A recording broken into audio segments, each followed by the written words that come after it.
Today, we're digging into Alpha School. It's a seriously bold experiment in what school could be.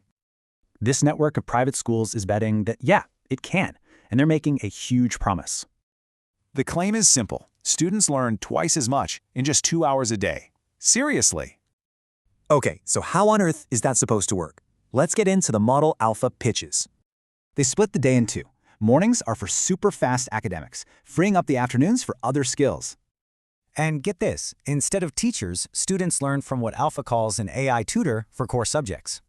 The adults in the room are called guides. Their job isn't to teach, is to motivate and coach. The results? According to Alpha, they're dramatic. We're talking 2x faster learning and top national scores. But an in-depth parent review reveals a much more complex reality behind all the marketing hype. So let's compare the pitch to the reality, because some key parts of the model look very different from the inside. First up, that 2-hour learning block, it's really closer to 4 hours of focused academic work. And the AI, it's not a thinking machine like ChatGPT. It's adaptive software using curated content. And it's far from teacher-free. The model absolutely relies on a very low 5-to-1 student-to-guide ratio. And a key motivator, one you won't see in the ads, is a system of small, direct cash incentives. This whole model also comes with a huge price tag and some serious criticism. Let's dive in. Annual tuition at their Austin campus is $40,000, and other locations, even more.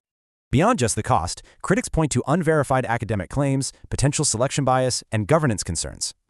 And, this skepticism is official. Pennsylvania's Department of Education rejected a related charter school on these exact grounds. So, what's the crucial takeaway? Is Alpha a revolutionary new model or just an expensive niche experiment? Alpha presents compelling data showing double the learning growth, but, and this is key, it's not independently verified. The success here likely isn't just one thing, but a combination of tech, intense human support, and incentives. And this raises the really big question, could this model ever actually work for everyone everywhere? Whether it scales or not, Alpha forces a conversation about what truly matters for learning in the 21st century.